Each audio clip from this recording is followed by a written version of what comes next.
Bismillahirrahmanirrahim. Assalamualaikum warahmatullahi wabarakatuh.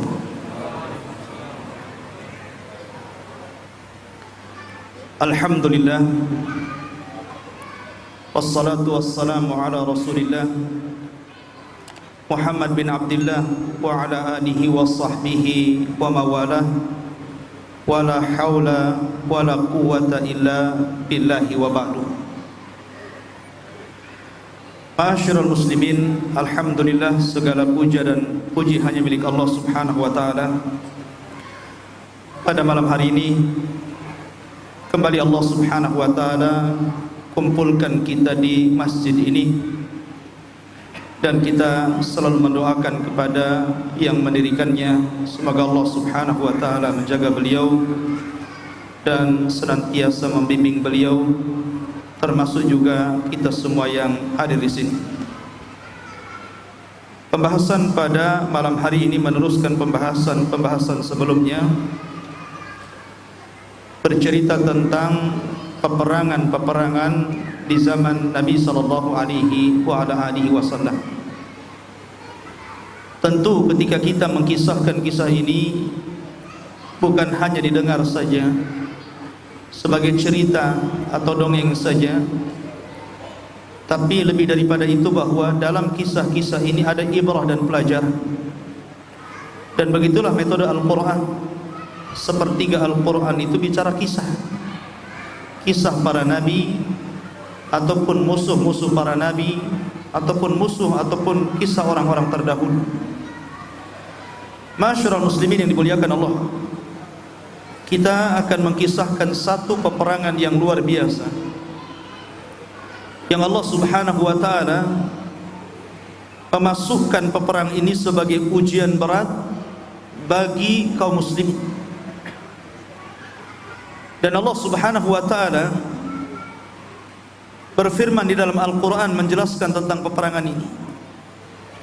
Allah mengatakan, idja'ukum min fawqikum wa min asfala minkum wa idzaghatil absaru wa balagatil qulubul hanajir wa tadunnuna billahi dhununa hunalika btuliyal mu'minuna wa zulzilu zilzalan syadidah. Ketika mereka, musuh-musuh itu datang kepadamu dari atas kamu, musuh-musuh itu datang dari sebelah bawah kamu, dan ketika telah kacau balau penglihatan dan telah menyesak hati sampai ke kerongkongan, dan kamu menyangka terhadap Allah dengan berbagai macam persangkaan, disitulah diuji orang-orang yang beriman dan akan digoncangkan dengan goncangan yang sangat dahsyat. Lihat bagaimana Allah Subhanahu wa taala menjelaskan peperangan ini luar biasa. Allah mengatakan, hunalika btuliyal mu'minun, disitulah orang-orang yang beriman diuji. Ma'asyiral muslimin yang dimuliakan Allah Subhanahu wa taala, perang Khandaq ini atau dikenal dengan perang Ahzab terjadi di bulan Syawal, tepatnya 5 tahun setelah Nabi sallallahu alaihi wasallam menetap di Madinah. Sekilas gambaran tentang dua pasukan yang hendak berperang ini. Kita tahu bahwa dari kalangan kaum muslimin, maka pasukan terdiri daripada orang-orang muhajirin dan orang-orang ansar yang ada di Madinah. Adapun dari kalangan musuhnya, diantaranya adalah kabilah besar, ma'ruf kabilah Quraisy, dan kabilah-kabilah kecil di bawahnya. Kemudian kabilah Ghatafan, ini kabilah yang sangat besar, memiliki tentara banyak, dan memiliki kabilah-kabilah di bawahnya.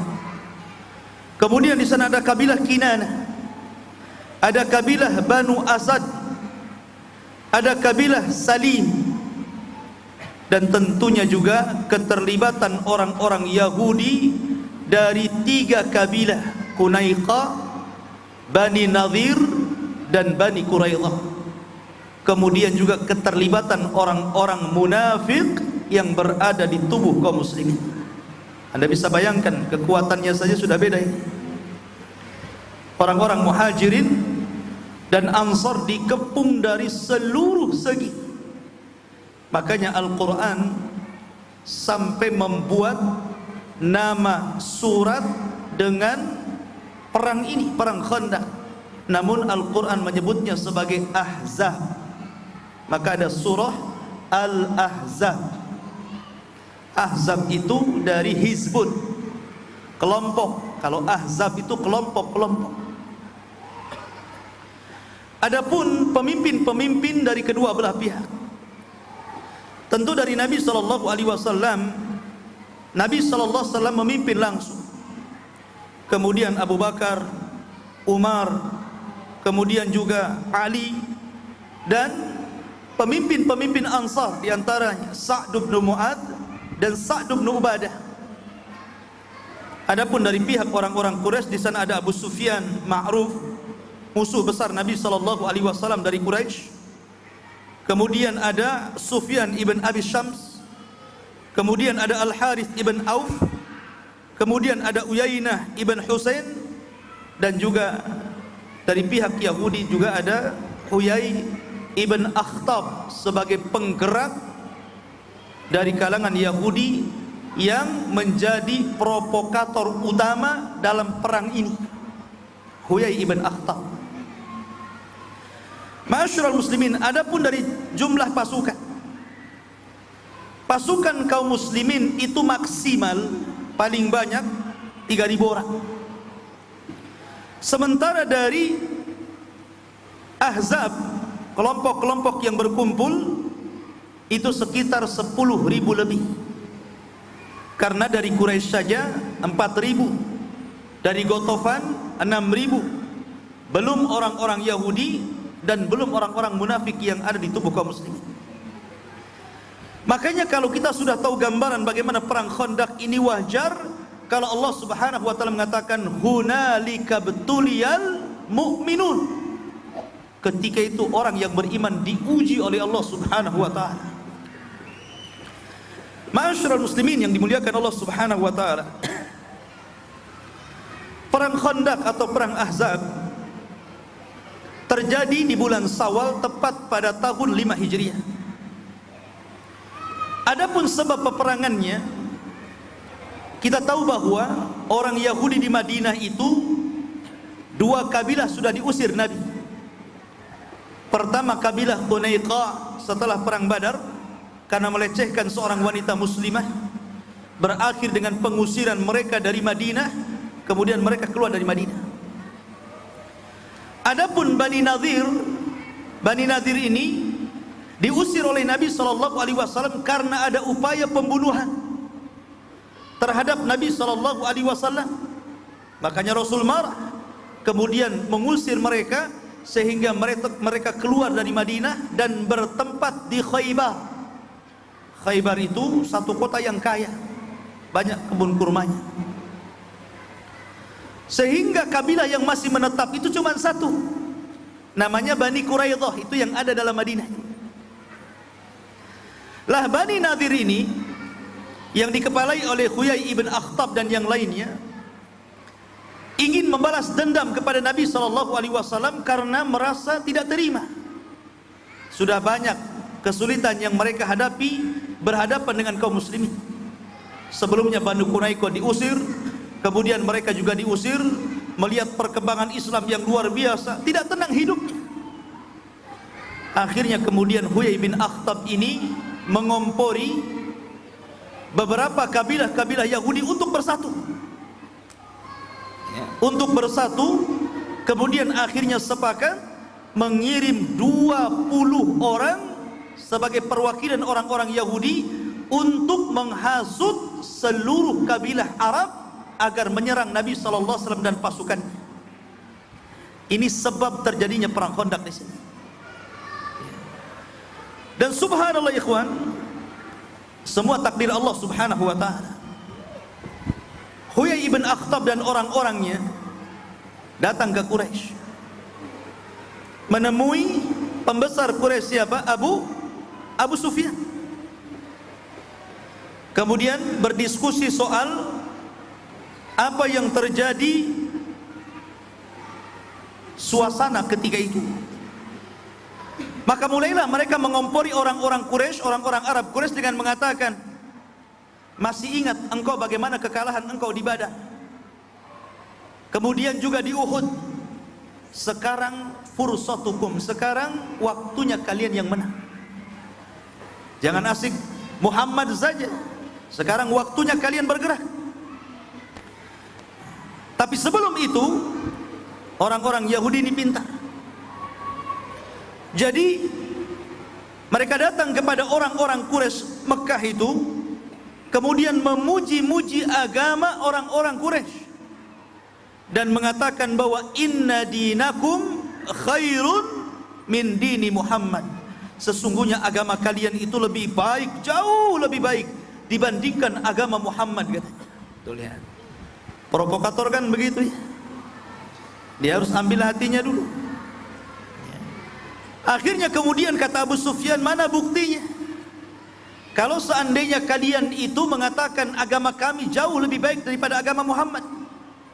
Akhirnya 20 delegasi Yahudi ini sujud ke patung-patung mereka, menunjukkan bahwa agama orang Quraisy lebih baik dibandingkan agama Islam. Subhanallah, lihat orang-orang Yahudi ini. Orang Yahudi ini tahu bahwa agama Rasul sallallahu alaihi wasallam jauh dibandingkan agama orang Quraisy, karena orang Yahudi itu diberikan kitab. Mereka ahlul kitab. Dan sebelum orang-orang Ansor masuk Islam, mereka terdiri dari dua kabilah, Khazraj dan Aus. Itu biasa perang dengan orang Yahudi, karena orang Yahudi tidak suka dengan para penyembah berhala, karena orang Yahudi tidak menyembah berhala. Dan mereka tahu kebenaran yang ada pada Nabi sallallahu alaihi wasallam, cuman karena kesombongan dan hasad, akhirnya mereka menolaknya. Tapi mereka punya kaidah al-ghayatu tubarrirul wasilah, bahwa tujuan itu harus menghalalkan segala cara. Itulah kaidah mereka. Tujuan itu harus menghalalkan segala cara, padahal al-umuru bimaqasidiha.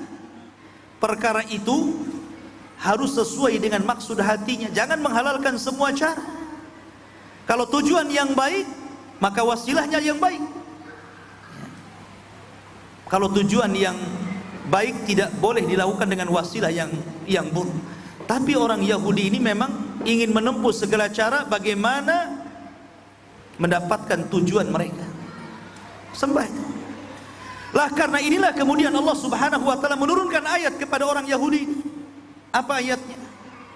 Allah mengatakan, alam tara ilal ladzina utu nasiban minal kitab yu'minuna bil jibti wat taghut wa yaquluna lil ladzina kafaru haula'i ahda minal ladzina amanu sabila ulaika alladzina la'anahumullah wa man yal'anillahu falan tajida lahu nasira.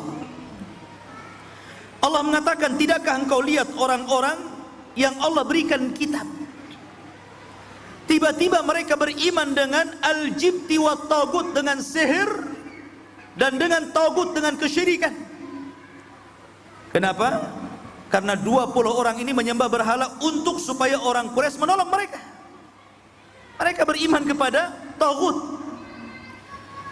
Maka mereka mengatakan kepada orang-orang kafir Quraisy, sesungguhnya mereka, maksudnya orang-orang Quraisy, jauh lebih mendapatkan petunjuk dibandingkan orang-orang yang beriman, maksudnya Rasul dan pasukannya.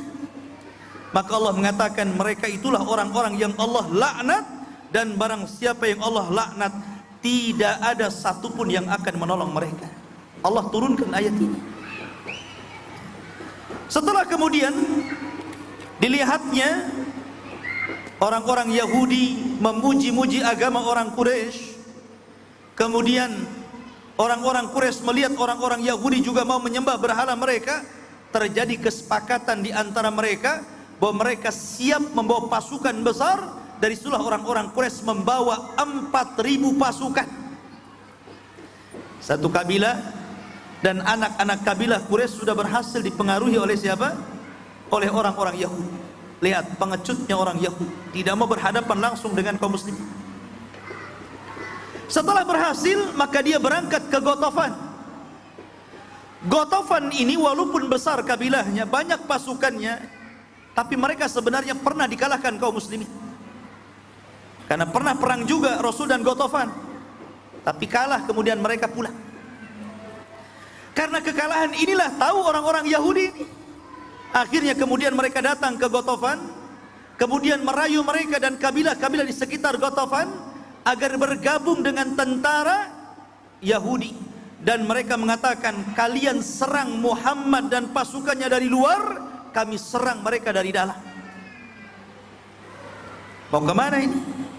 Kemudian orang-orang Yahudi menjanjikan kepada penduduk Ghatafan, kalau ini berhasil, maka sebagian kekayaan Khaybar akan diberikan kepada mereka. Dan Khaybar itu penghasil kurma. Orang dulu itu kaya-kaya karena kurma. Jadi kalau punya kebun kurma itu kaya orang dulu itu. Jadi kekayaan itu dilihat dengan kebun kurma. Kalau sekarang punya kebun belum tentu kaya ya. Lah akhirnya kemudian sepakat tuh. Maka mereka menyepakati waktunya untuk saling bertemu di Madinah. Berangkat dua pasukan ini, Quraisy dengan 4.000 pasukan, Ghatafan dan kabilah-kabilah kecil di sekitarnya membawa 6.000 pasukan. Maka seluruh pasukan 10.000 itu bayangkan, bergerak menuju Madinah. Ma'asyiral muslimin yang dimuliakan Allah Subhanahu wa taala. Maka kemudian setelah mereka bergerak, maka Nabi SAW kedatangan jasus, kedatangan mata-mata, menceritakan di hadapan Rasul bahwa ada gerakan-gerakan yang datang dari Arab. Mereka akan menyerbu Madinah. Bagaimana ini? Nabi SAW adalah orang cerdas, memiliki pandangan yang luar biasa. Sebenarnya Nabi SAW bisa saja menyerang 10.000 itu dengan pasukan berani matinya, karena para sahabat tidak takut mati kecuali orang munafik. Tapi Nabi SAW ingin bertahan di Madinah karena Rasul menggunakan logika. Ini 3.000 lawan 10.000, belum Yahudi, belum munafik, ini pasti akan terjadi kekalahan. Maka Nabi SAW berusaha untuk bermusyawarah dengan para sahabat. Lah ketika bermusyawarah itulah satu di antara para sahabat ada namanya Salman Al-Farisi. Salman Al-Farisi ini nggak pernah ikut perang. Di Badar tidak ikut, di Uhud tidak ikut. Pokoknya dia tidak ikut perang Badar kecuali ketika 5 tahun menetap di Madinah, Rasul dan para sahabat baru ikut perang Khandaq.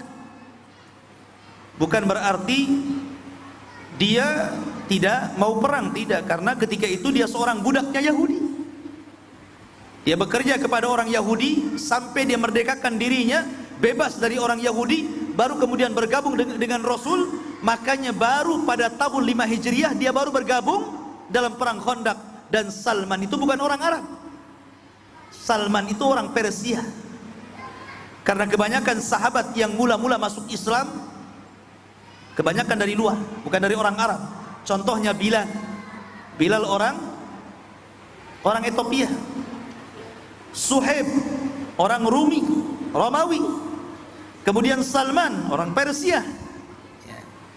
Maka Salman memberikan idenya ketika itu dan mengatakan, ya Rasulullah, kunna fil Faris idza husirna khandaqna. Wahai Rasul, kami, kebiasaan kami di negeri Persia, kalau dalam kondisi terjadi hujum, penyerangan mendadak, ataupun kami dikepung, biasanya kami menggali parit. menggali Khandaq. Makanya dari sisi ini perang itu disebut Khandaq, tapi dari sisi musuh yang gabungan-gabungan tadi, maka perang itu disebut Ahzab. Ikhwan, Madinah itu, kalau antum tahu gambaran Madinah, sebelah timur dan barat Madinah itu pegunungan batu. Jadi sebelah barat gunung batu, sebelah timur gunung batu, batu-batu hitam, cadas-cadas hitam. Sehingga musuh tidak mungkin datang dari barat, dan musuh tidak mungkin datang dari timur. Kenapa? Karena tidak mungkin dilalui oleh unta dan kuda. Dan kalau mereka naik, kelelahan mereka. Artinya dari sini aman Madinah kan? Karena terapit dari dua bebukitan dan batuan ini. Susah nih, gak bisa dilalui unta dan kuda. Sementara sebelah selatan itu penuh dengan pohon kurma, dan di situ perkampungan banyak, sehingga susah juga untuk diterobos, kecuali sebelah utara. Sehingga mereka hanya bisa masuk dari sebelah utara. Makanya dari sini idenya Salman masuk di akal, ya, masuk di akal nih. Mereka hanya bisa lewat utara. Akhirnya kemudian Nabi SAW menerima siapa? Idenya Salman Al-Farisi untuk membuat parit yang sangat lebar. Konon parit itu panjangnya 5 meter, dalamnya 5 meter. Ya, kalau 1 meter ya kuda loncat lah ya. Kuda poni saja bisa loncat. Ya, ya harus 5 meter lah ya, kudanya biar masuk ke dalam. Dan kalau tidak dalam, kudanya loncat lagi kan begitu. Harus dalam dia, dan harus lebar. Dan itu panjangnya bayangkan 12 kilo. Sampai mana 12 kilo kalau dari sini? 12 kilo ikhwan.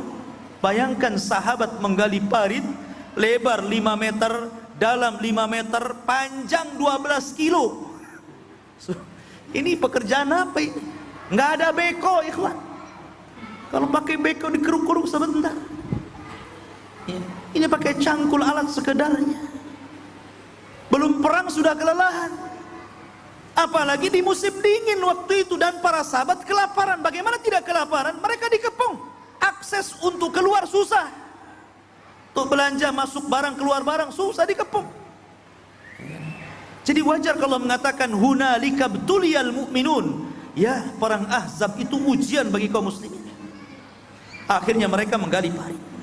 Parit digali, hanya satu jalan itu saja. Ya.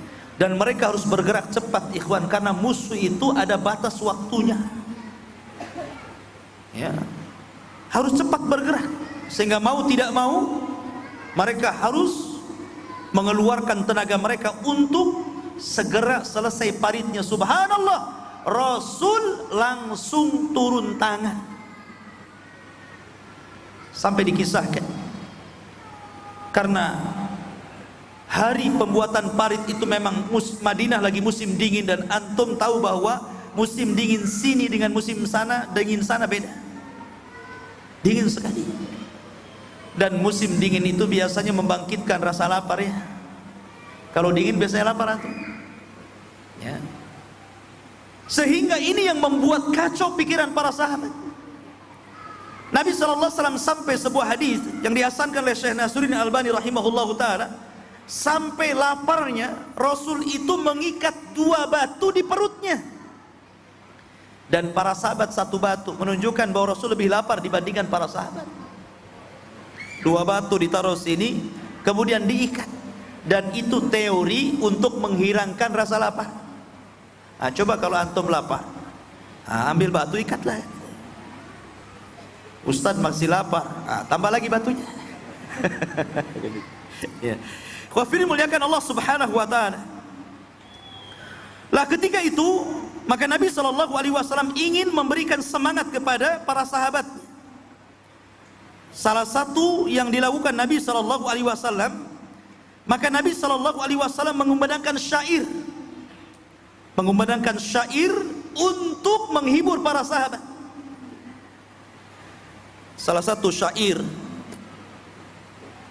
yang ma'ruf, maka mereka mengatakan, Nabi SAW mengatakan, la aisha illa aisal akhirah waghfir lil ansari wal muhajirah. Kata Nabi SAW menghibur para sahabatnya karena mereka itu sudah keletihan, kelaparan, mereka harus membuat parit, mereka sedang dikepung. Anda bisa bayangkan tuh. Maka Nabi SAW mengatakan, la aisa illa aisal akhir. Sesungguhnya tidak ada kehidupan kecuali kehidupan akhirat.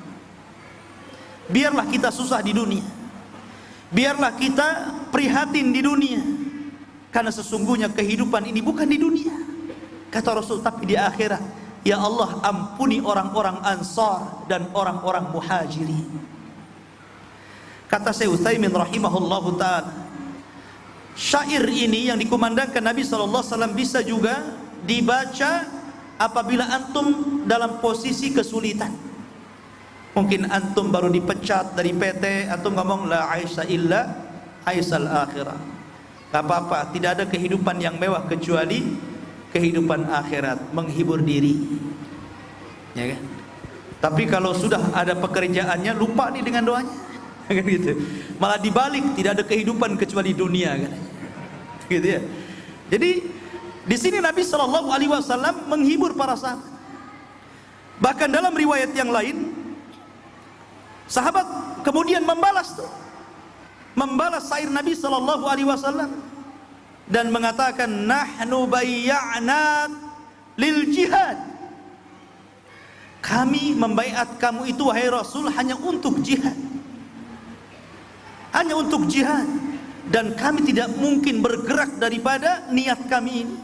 Subhanallah, tekad para sahabat luar biasa, tetap tidak mau meninggalkan Rasul dan berkhianat dengan Nabi SAW, padahal kondisinya sudah demikian gentingnya. Bahkan dalam riwayat yang lain, Nabi SAW mengambil syairnya Abdullah ibn Rawahah. Karena Abdullah bin Rawahah seorang penyair Arab, penyair Madinah, salah satu pembesar Khazraj. Dia mengatakan, laulallah mahtadaina wala tasaddaqna wala sallaina. Kalau bukan karena Allah, kata Rasul, tentu kami tidak akan mendapatkan hidayah, tidak mungkin kami bersedekah, dan tidak mungkin kami salat.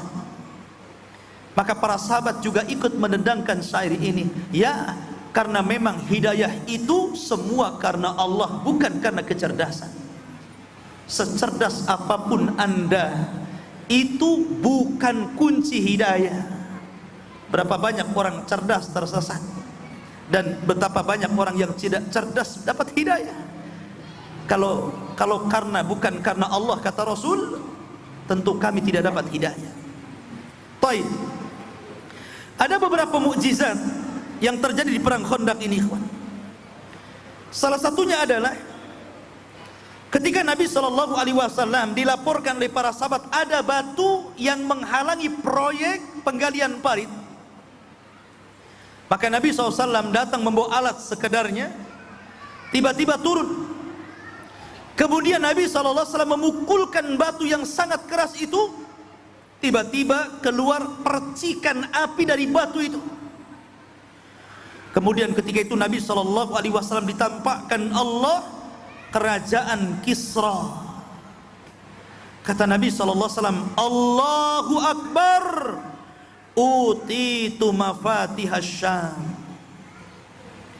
Kata Nabi SAW, Allahu Akbar, sungguh aku akan diberikan kunci-kunci pembendarahan Syam.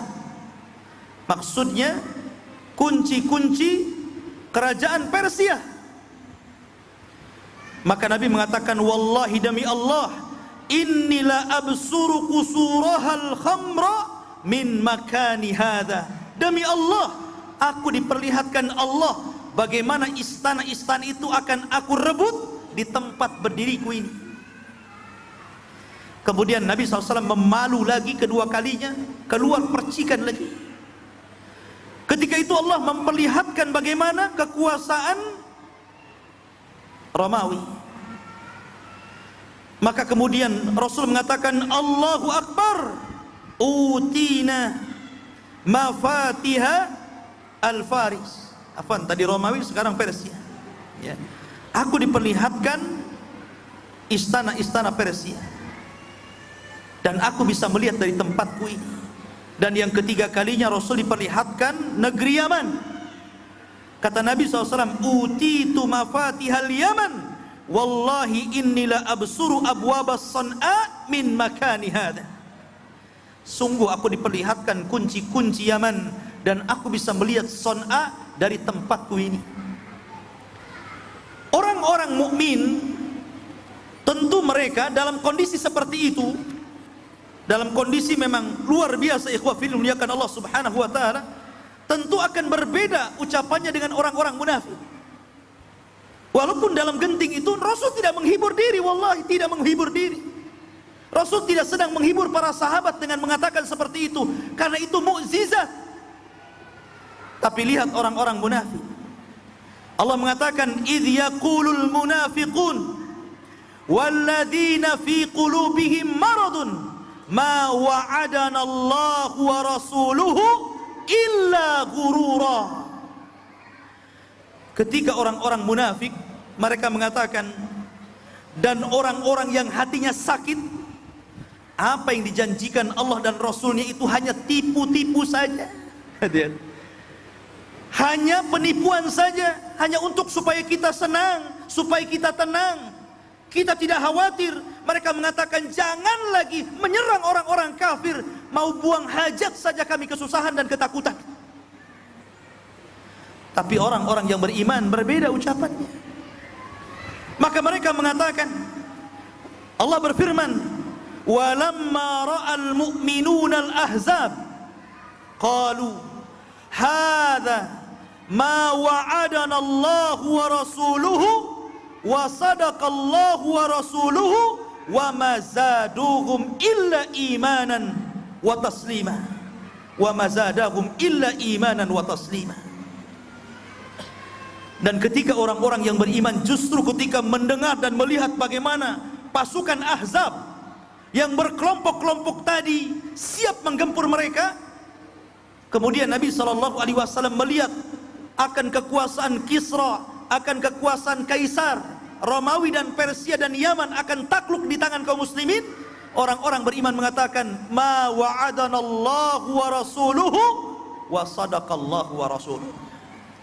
Apa yang dijanjikan Allah dan Rasul sebuah kebenaran.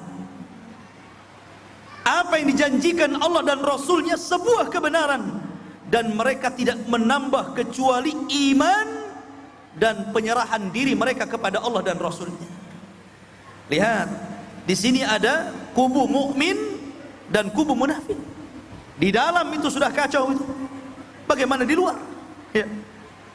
Ma'asyiral muslimin yang dimuliakan Allah Subhanahu wa taala, ini kabar secara khusus, tapi kabar secara umum adalah ayat yang saya bacakan tadi. Ayat yang saya bacakan tadi, Allah mengatakan, ija'ukum min fawqikum wa min asfala minkum wa idzagatil absaru wa balagatil qulubul hanajir wa tadunnuna billahi dununa hunalika btuliyal mu'minuna wa zulzilu zilzalan syadida. Ini gambaran umum perang Ahzab. Ketika musuh-musuh datang dari atas kalian, karena mereka muncul dari mana-mana. Kemudian dari bawah kalian, karena mereka juga bergerak di bawah, bukan hanya di bukit. Ketika itu sudah kacau balau penglihatan kaum muslimin, sudah bingung mana satu yang harus dilawan. Di sini ada musuh, di situ ada musuh, depan musuh, belakang musuh, gitu kan? Dan telah sesak hati mereka sampai sesaknya itu naik ke kerongkongan, sehingga mereka sudah kacau, sehingga sebagian mereka berprasangka yang tidak kepada Allah. Ketika itu Allah mengatakan, hunalika btuliyal mu'minun. Allah menguji orang-orang yang beriman. Allah uji orang-orang beriman. Subhanallah, luar biasa. Ma'asyiral muslimin yang dimuliakan Allah Subhanahu wa taala. Kemudian ketika dalam kondisi seperti itu, ada laporan kepada Nabi SAW pengkhianatan orang-orang Yahudi. Maka Nabi SAW memilih 3 atau 4 pimpinan Ansar, diantaranya Sa'd bin Mu'ad, Sa'd bin Ubadah, Abdullah ibn Rawaha, dan satunya lagi. Kata Nabi SAW, tolong cari tahu kepada orang-orang Yahudi sana, betul tidak mereka berkhianat? Kalau mereka tidak berkhianat, maka umumkan di tengah-tengah manusia bahwa Yahudi tidak berkhianat. Mereka tetap memegang perjanjian perdamaian dengan kita. Tapi kalau mendengar mereka berkhianat, maka jangan bicarakan di tengah-tengah manusia, rahasiakan perkara ini, karena ini bisa menggoncangkan hati kaum muslimin. Berangkat Sa'd bin Ubadah, pimpinan daripada Aus. Berangkat Sa'd bin Mu'ad, pimpinan Aus. Sa'd bin Ubadah, pimpinan Khazraj. Dan juga Abdullah bin Rawahah, pembesar Khazraj. Dan satu lagi kemudian menjadi jasus, mata-mata.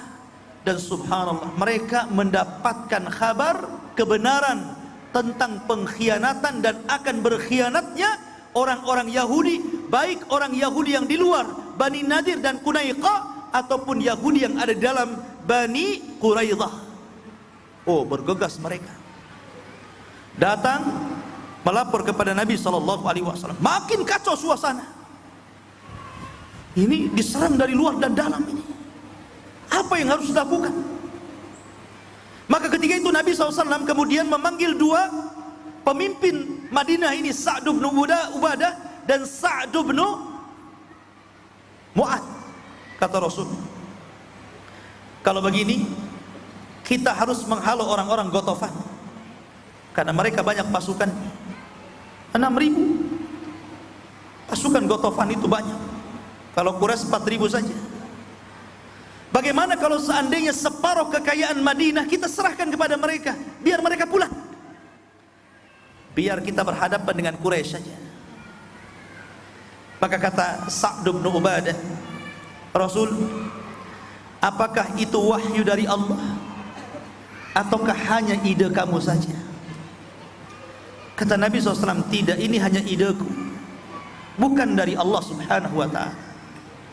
Pentingnya bermusyawarah, ikhwan. Walaupun Rasul seorang Nabi, tetap bermusyawarah. Ya. Maka kata Sa'd bin Ubadah, Rasul, orang-orang Ghatafan dulu sebelum kami masuk Islam, kami masih di atas kesyirikan. Kami saja tidak pernah menyerahkan kekayaan kami kepada mereka, kecuali karena dua perkara: jual beli, ataupun karena urusan kira ataupun diyafah. Asal urusan bertamu, mereka bertamu kita kasih, atau mereka beli kita jual. Itu kami dulu waktu zaman musyrik.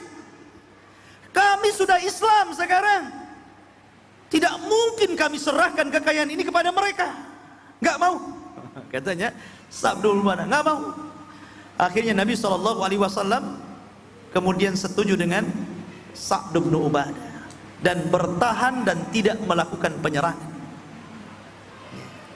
Masyarakat muslimin yang dimuliakan Allah Subhanahu wa ta'ala, ketika genting rapat itulah, udah bingung ini bagaimana cari jalan keluar, maka Allah Subhanahu wa ta'ala takdirkan datang seorang pembesar Yahudi yang baru masuk Islam, namanya Nu'aim ibn Mas'ud.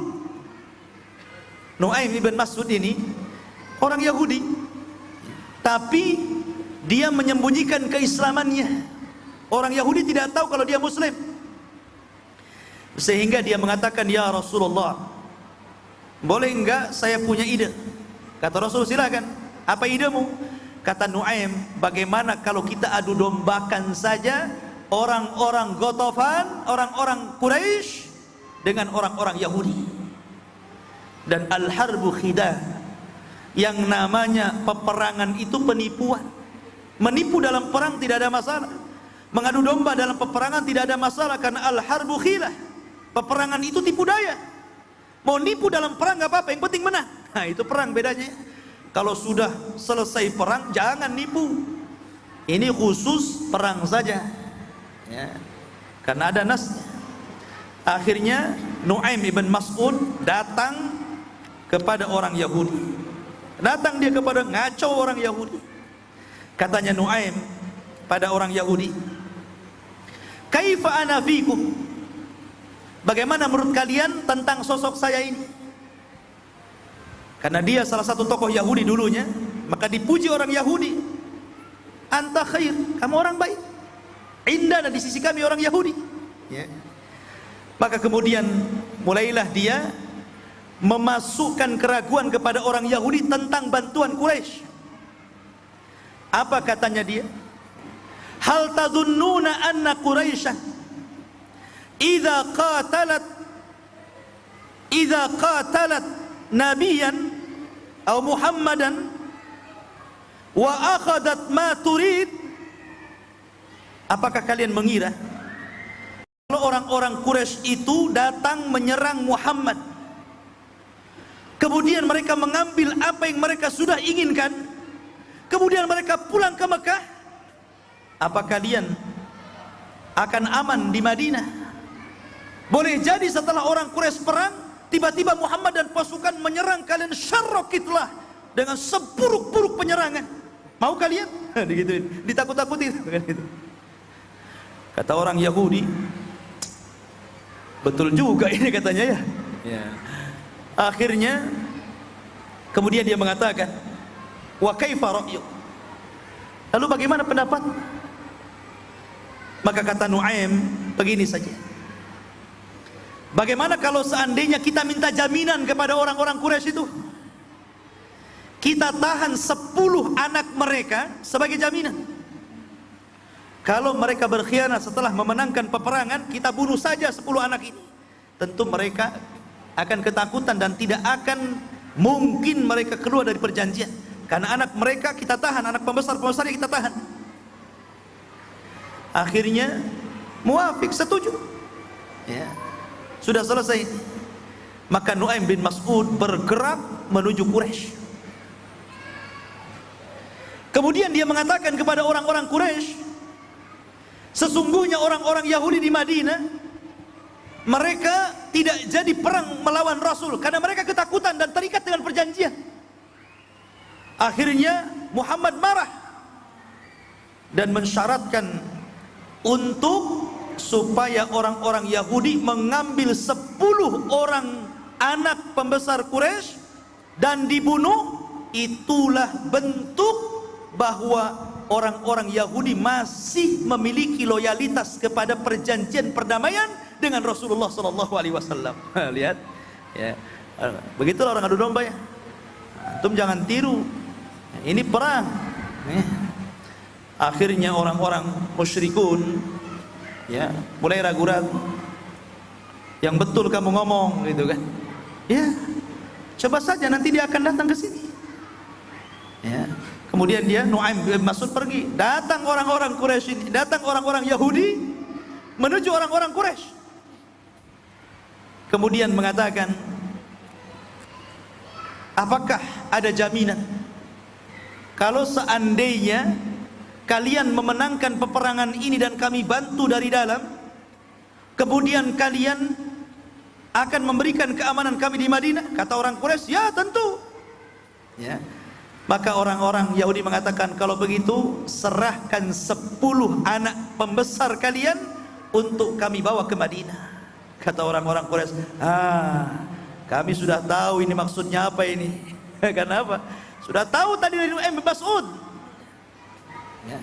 Oh nggak bisa. Ya. Nggak bisa. Akhirnya bubarlah pasukan ini. Tidak jadi. Kemudian mereka melakukan penyerangan bersama-sama kepada Madinah. Kacau balau di luar akhirnya. Ya. Ma'asyiral muslimin yang dimuliakan Allah Subhanahu wa taala. Itu sekilas tentang kacaunya di luar. Akhirnya karena orang-orang Quraisy dan Ghatafan juga sudah berada di Madinah. Sementara orang Yahudi tidak mau ikut campur lagi karena sudah ketakutan juga. Dan begitulah orang Yahudi. Orang Yahudi itu kalau berperang bersama orang Islam tidak berani langsung berhadapan-hadapan, pasti mengambil orang untuk berperang.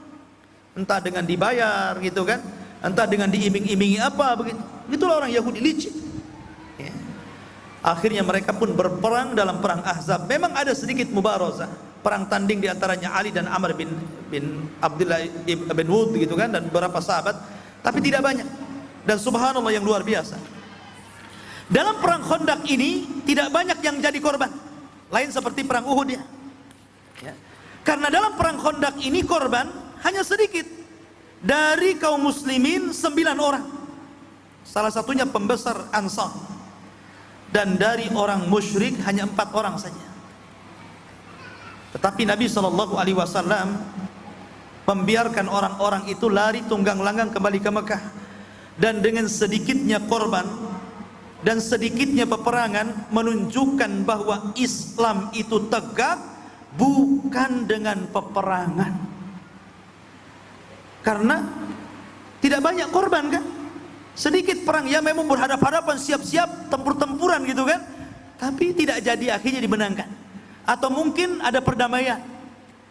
Dan ini menunjukkan bahwa agama Islam itu agama rahmat, ikhwan ya, bukan teroris, bukan radikalis, bukan agama sadis, tidak.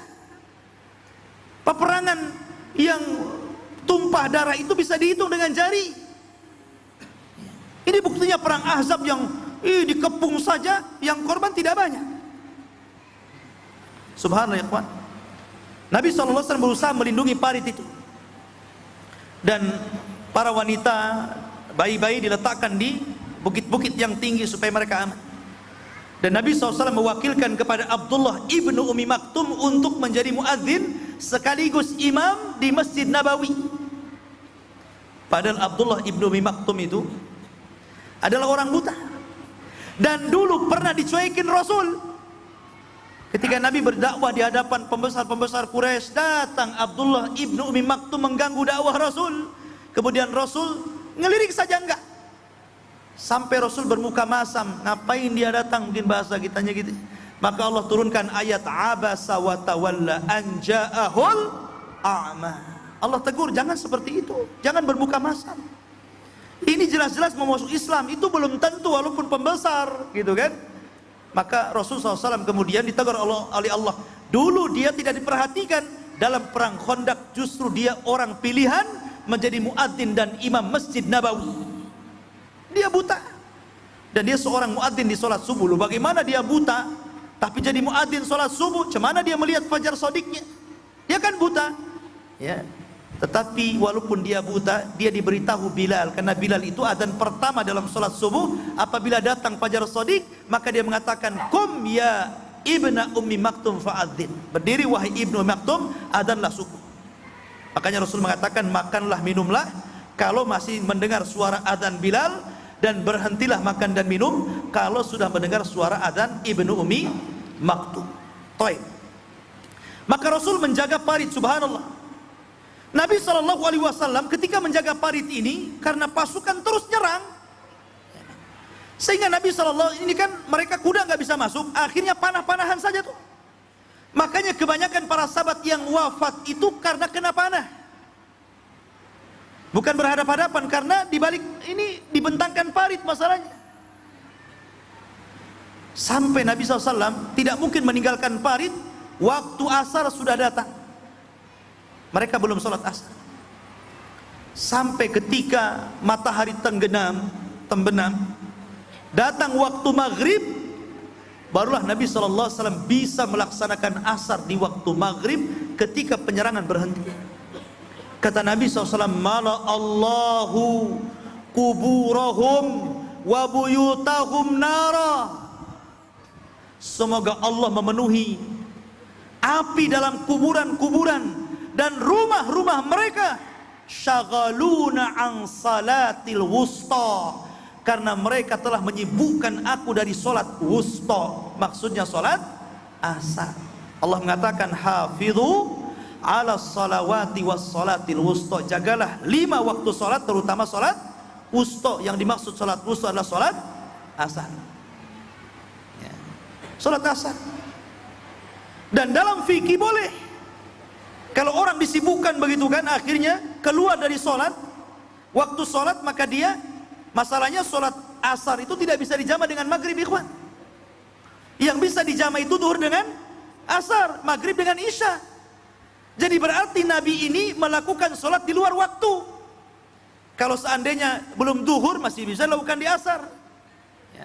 Dan dalam ilmu fikih boleh seseorang itu karena darurah, karena sesuatu yang terpaksa akhirnya sholat di luar waktunya, seperti Nabi SAW. Dan juga Anas bin Malik juga pernah mengalaminya dalam perang Tustar, ketika membebaskan negeri Persia, merebut Baitul Maqdis di tangan orang-orang Nasrani. Dalam perang Tustar, Anas bin Malik dan pasukannya berhasil menjebol Tustar itu di waktu sholat subuh, dan mereka memenangkan perang Tustar itu setelah matahari terbit. Maka Anas dan para sahabatnya sholat subuh di luar waktunya, tapi dalam posisi antum memang ada hal-hal yang tidak mungkin tidak. Ini antum nggak perang ya, tapi subuhnya jam 7 gitu, itu yang masih sholat subuh. Ada juga nggak subuh ya, padahal ringtone-nya suara adzan, samping kiri musola, samping kanan masjid gitu kan, nggak bangun juga kan. Lah di sini ikhwafil muliakan Allah azza wajal, bahwa peperangan ini dahsyat sekali gitu maksudnya, sampai Rasulullah SAW tidak bisa meninggalkan parit sampai perang selesai gitu maksudnya. Lah ketika itulah ikhwatu fillah muliakan Allah subhanahu wa ta'ala, Allah berfirman dalam Al-Quran, Allah mengatakan, ya ayyuhalladzina amanu udhkuru ni'matallahi alaikum idja'atkum junudan fa arsalna alaihim rihan wa junudan lam tarauha wa kana Allahu bima ta'maluna basir. Wahai orang-orang yang beriman, ingatlah nikmat Allah yang Allah berikan kepada kalian ketika datang kepada kalian tentara-tentara, maksudnya para malaikat, maka kami kirimkan kepada mereka angin dan tentara-tentara yang tidak kamu lihat, dan Allah itu adalah melihat apa yang kamu kerjakan. Disitulah Allah subhanahu wa ta'ala ketika mereka sudah kebingungan, orang-orang yang di dalam Madinah ini kebingungan gitu kan, peperangan tidak, kalau ini lama-lama orang kelaparan di dalam ini. Maka ketika malam hari tiba-tiba Allah subhanahu wa ta'ala datangkan angin yang sangat dingin dan kencang.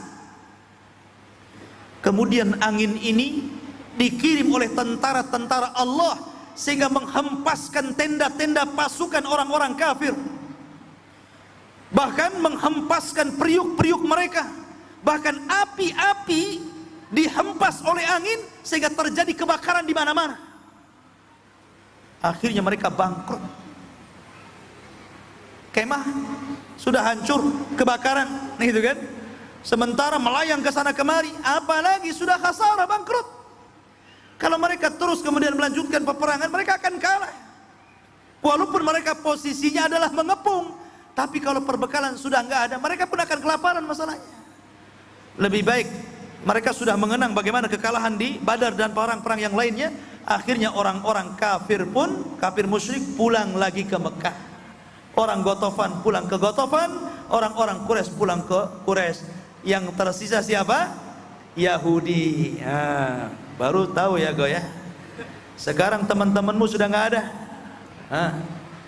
Sementara orang Yahudi yang di dalam Madinah cuma tinggal satu kabilah, namanya Bani Quraidah. Karena kabilah Bani Qunaiqah dan kabilah Bani Nadir sudah jauh di Khaybar. Ketika Nabi SAW baru selesai perang Ahzab ini, baru dimenangkan Allah, luka-luka para sahabat belum kering. Makanya Allah mengatakan, lilladzina istajabu lillahi walir rasul min ba'di ma asabahumul qarah lilladzina ahsanu minhum wattaqau ajrun adzim. Bagi orang-orang yang memenuhi panggilan Allah dan Rasulnya setelah mereka ditimpakan luka-luka peperangan, bagi orang-orang yang beriman dan bertakwa, artinya mau menambah peperangan lagi, maka bagi mereka pahala yang sangat besar. Baru selesai peperangan, kemudian Nabi SAW masuk ke rumahnya, kemudian mandi, tiba-tiba Jibril datang dan mengatakan, ya Muhammad, kenapa kau lepas baju perangmu sementara malaikat belum melepas baju perangnya? Kata Nabi SAW, apa maksudnya? Maka kata Jibril, berangkat ke Bani Quraidah, serbu mereka. Maka Nabi SAW pakai lagi baju besinya, keluar dikumpulkan pasukan Ahzab ini, mereka belum istirahat, luka-luka mereka masih bercucuran. Tapi Nabi SAW bergerak dan mengatakan, ya ayyuhan nas, hei manusia, idhabu ila bani Quraidah fala tusalliyanna ahadukumul asra illa fi bani Quraidah. Masya Allah. Kata Rasul, hei manusia, bergerak kita, kepung, serbu bani Quraidah, bergerak dari sekarang, jangan sholat asar di jalan kecuali sampai di bani Quraidah.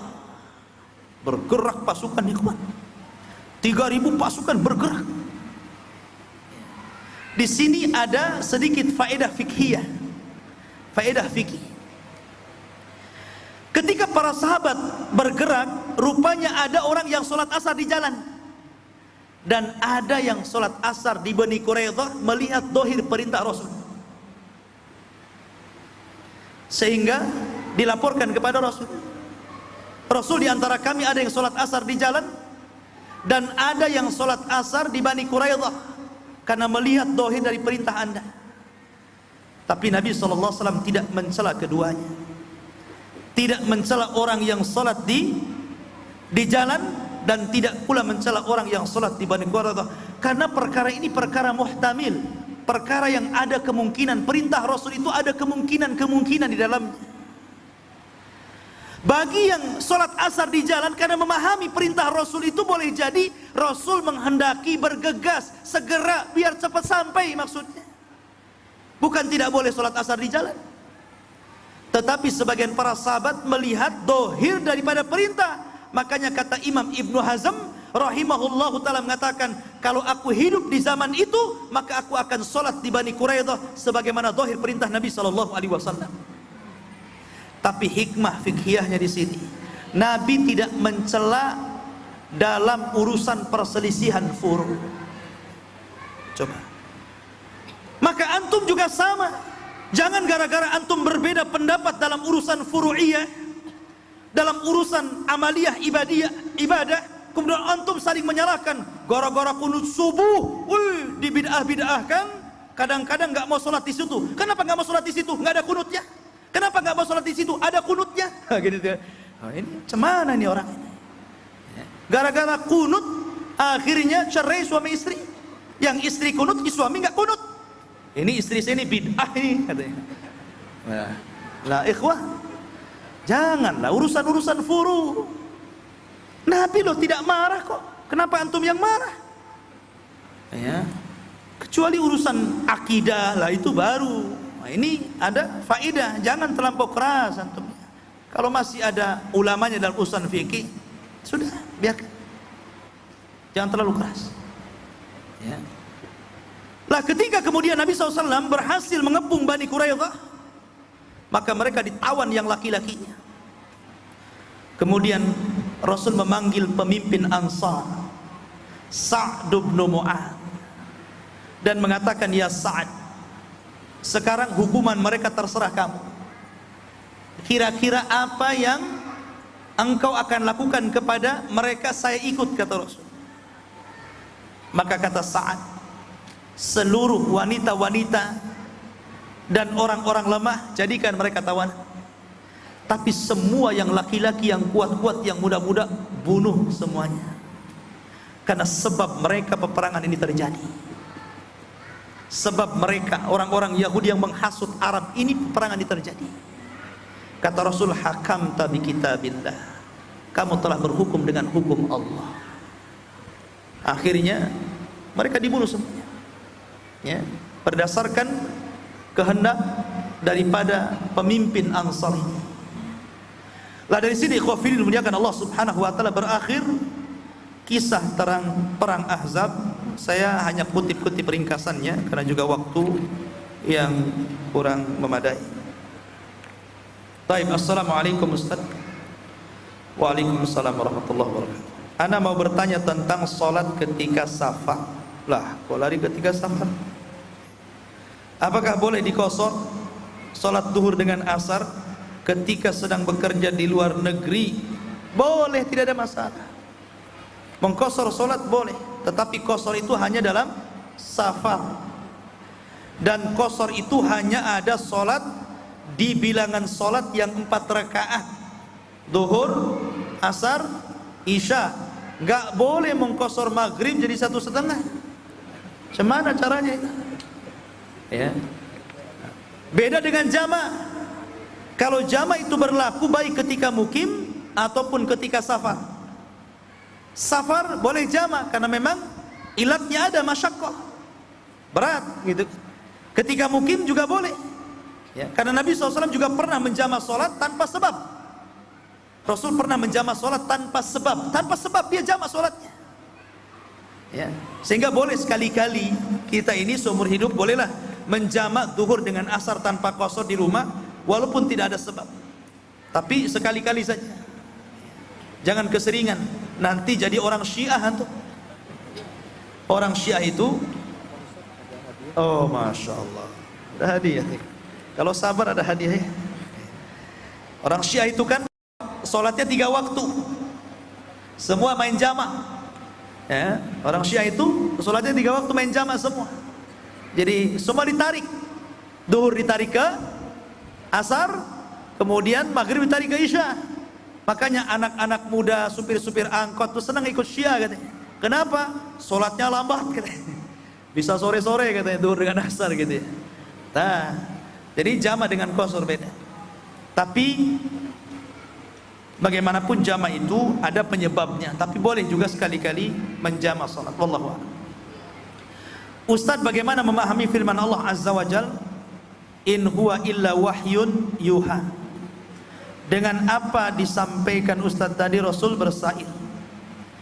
Dan pada saat sahabat melaporkan kepada baginda Rasul tentang batu besar yang menyulitkan dalam penggalian terjadi sebuah mukjizat Allah, bukankah dalam pandangan Rasul akan dibebaskan untuk umat Islam? Pertanyaan saya, apakah dalam konteks saat itu ada orang-orang yang dibukakan oleh Allah pandangan-pandangan yang dianggap gaib? Apa tolak ukur bahwa itu benar atau karomah? Mohon pandangannya Ustaz ya. Tidak bertentangan Nabi SAW dengan syair, dengan firman Allah, wa ma yantiqu anil hawa in huwa illa wahyun yuha. Ya. Bersyair boleh, selama tidak bertentangan, karena Nabi SAW juga suatu ketika dengan Aisyah radhiyallahu anha. Aisyah itu masih kecil, karena Rasul menikah dengan Aisyah itu masih kecil, belum balik. Sehingga ketika Aisyah radhiyallahu anha melihat kawan-kawannya sedang bersenandung syair, membawakan dub. Apa dub itu? Mungkin kayak kita ini rebana, tapi pinggirnya nggak ada kecreknya, ya kan? Itu namanya dub. Ya, anak-anak jariah di zaman Rasul itu mukul-mukul dub sambil bersenandung syair, dan itu anak-anak sebaya dengan Aisyah. Aisyah bersandar kepada Nabi SAW, dan Rasul membiarkan sampai Aisyah puas, sampai dia bosan sendiri gitu kan. Ketika Aisyah, kemudian Abu Bakar datang, kemudian mengatakan, ada apa ini? Ya, di rumah Nabi SAW ada mizmar min majamir syaitan, ada suara seruling dari seruling syaitan katanya. Kata Nabi SAW, ya Abu Bakar, biar orang-orang Yahudi dan Nasrani tahu bahwa dalam Islam itu ada Id, ada ulang tahun juga, maksudnya Idul Fitri dan Idul Adha. Ya. Lah Nabi SAW ketika itu bersyair hanya untuk supaya menyemangati, dan boleh ketika orang berjihad kemudian bersenandung syair supaya semangat dan mereka kemudian fokus dengan jihad. Boleh, tidak ada, selama isi syair itu tidak bertentangan dengan Al-Quran, dan itu boleh, wallahu a'lam. Ya. Kemudian yang kedua, tentang masalah Nabi SAW melihat batu, ini mukjizat. Keanehan di dunia itu ada 3: mukjizat, karomah, sihir. Mukjizat untuk para nabi, karomah untuk para wali, dan sihir untuk para dukun. Milih yang mana tuh? Mukjizat tidak mungkin, nggak ada lagi di zaman sekarang mukjizat, karena tidak ada nabi setelah Rasulullah. Karomah boleh jadi karomah, tapi Imam Syafi'i rahimahullahu taala menukilkan perkataan Imam Al-Laits, ulama Mesir, dia mengatakan, in ra'aita rajulan, kalau engkau melihat laki-laki penampilannya seperti ustad, pakai serban, pakai songkok, penampilannya seperti ulama, tiba-tiba yamshi alal ma' aw yatiru fil hawa, kok bisa berjalan di air, terbang di langit? Kata Rasul, fattahimhu, curigai dia. Kalau amalannya sesuai dengan Al-Quran dan Sunnah, maka dia wali Allah. Tapi kalau amalannya tidak sesuai dengan Al-Quran dan Sunnah, maka dia wali syaitan, wali syaitan, kata Imam Syafi'i. Ya, jadi karamah itu harus wali-wali Allah. Inna awliya Allah la khaufun alaihim walahum yahzanun. Sesungguhnya wali-wali Allah itu orang-orang yang tidak ada rasa takut dan tidak sedih hati, karena orang-orang yang disebut wali itu adalah orang-orang yang beriman, wa kanu yattaqun, dan mereka bertakwa. Adapun sihir bisa saja. Masalahnya zaman sekarang itu antara sihir dan karamah itu beda tipis. Ya kan? Mana sihir, mana karamah, bingung kita. Ya. Ini ustadz punya keanehan, tapi amalannya jauh daripada sunnah Rasul. Ini dukun punya keanehan, jelas-jelas dari setan, kan begitu. Jadi kita katakan bahwa Rasul itu mukjizat, karena di perang Khandaq banyak mukjizat. Salah satunya apa? Salah satunya makanan yang disediakan oleh Jabir bin Abdullah, putra daripada Abdullah bin Haram. Jabir melihat dingin yang sangat, para sahabat naruh batu di perutnya, Rasul pun buah batu kelaparan. Akhirnya dia nggak tega, datang kepada istrinya, istriku, bisakah engkau masak? Melihatkan Rasul kelaparan gitu kan. Kata istrinya, bisa, saya masak. Masaklah, masak dia. Padahal hanya untuk beberapa orang saja, ingin mengundang Rasul dan sebagian para sahabat yang dipilihnya saja. Kemudian setelah masak, Jabir mengatakan, ya Rasulullah, mari ku undang kau masak. Belum lagi menyebutkan angka berapanya, kata Rasul, para sahabat, Jabir mengundang kita makan 1000 pasukan, ikhwan. Ini 2 priuk. Coba bayangkan juga. La ilaha illallah. Kata Nabi SAW, irji ya Jabir, pulang kau Jabir. Hadis ini dalam Sahih Bukhari loh ya. Pulang wahai Jabir, kau jangan pernah membuka tutup priuk itu. Jangan kau apa-apain dulu sampai ku datang. Akhirnya Nabi SAW datang, kemudian berdoa di situ. Subhanallah, 1000 pasukan makan dari 2 priuk itu, dan sama sekali tidak habis, masih ada sisa untuk dimakan Jabir dan keluarganya. Bagaimana caranya itu? Mukjizat. Antum tidak bisa kayak gitu. Antum jangan coba-coba. Ya, ayo kita makan di rumah saya gitu kan. Ini 1 Jabal Arafah gitu kan. Antum tekor gitu. Ya. Wallahu a'lam. Jadi itu mukjizat. Baik. Ada, Masya Allah, Mushaf Al-Quran. Pertanyaan yang pertama. Siapa penggerak atau provokator yang menggerakkan orang-orang dalam perang Khandaq? Yang dekat itu. Uday. Kurang tepat. Belakang. Huyai. Apa-apa, itu orang Jawa, orang mana? Susah. Huyai ibn Akhtab, dialah penggeraknya, provokatornya. Taib, ahsan, fadhal. Baik. Sebutkan 4 kabilah yang ikut serta dalam perang Ahzab melawan Rasul dari orang-orang kafir. 4 kabilah. Nggak ada yang ngaco. Kesulitan ya. Antum. Kabilah Quraisy. Terus? Apa? Kinanah, taib. Quraisy, Kinanah. Bani Nadir, itu Yahudi. Orang Quraisy dari Arab. Ya. Dari Arab. Siapa yang bisa? Ujung, Masya Allah. Fadal.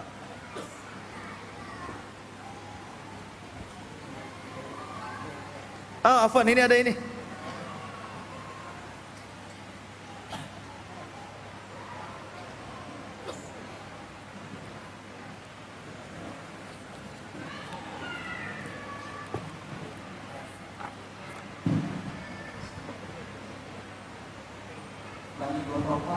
Ya, Bani Ghatafan, Bani Asad. Itu baca ya?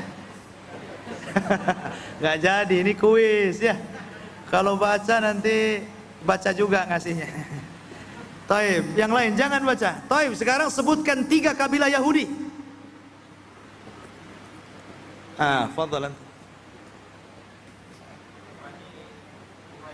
Bani Quraidah, Bani Nadir, Bani Qunaiqah. Ahsan, Masya Allah. Ini mantap ya. Masya Allah. Taib. Dalam perang Ahzab, siapa 2 pemimpin Ansor yang terlibat? Sebutkan siapa dia. Yang jauh dulu, yang dekat sudah.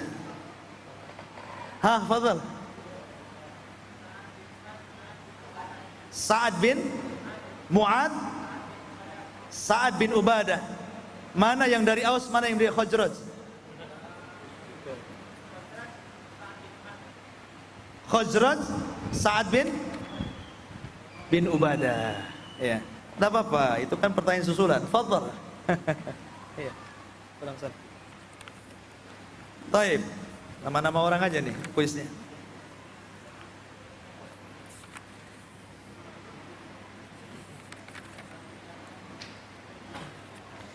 Siapa orang Yahudi yang baru masuk Islam kemudian mengadu domba sehingga peperangan ini jadi kacau? Fadhal.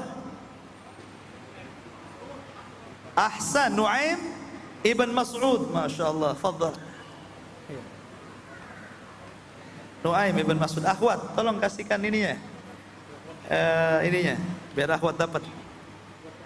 Tolong dikasihkan ke akhwat.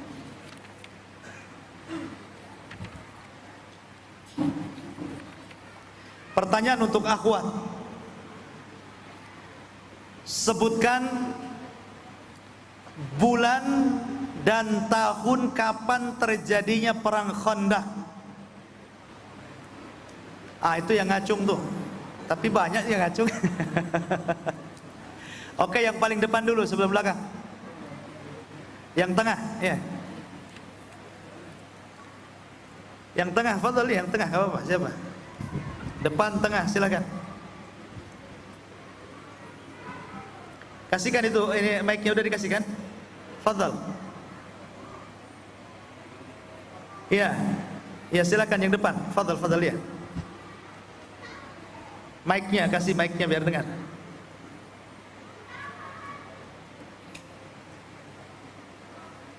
Bulan Syawal tahun 5 Hijriah. Masya Allah, bulan Syawal 5 Hijriah. Fadhal, tolong ke belakang. Taib, pertanyaan terakhir. Satu perang 2 nama, Khandaq dan Ahzab. Apa bedanya? Yang belakang, akhwat yang belakang, antum sudah ikhwan ya. Antum ini, aduh, antum kalau mau beli ya. Taib, silakan. Belakang akhwat. Atau yang ngacung siapa, terserah. Siapa yang nyambar mic aja lah udah. Silakan. Biar gak lama-lama malam.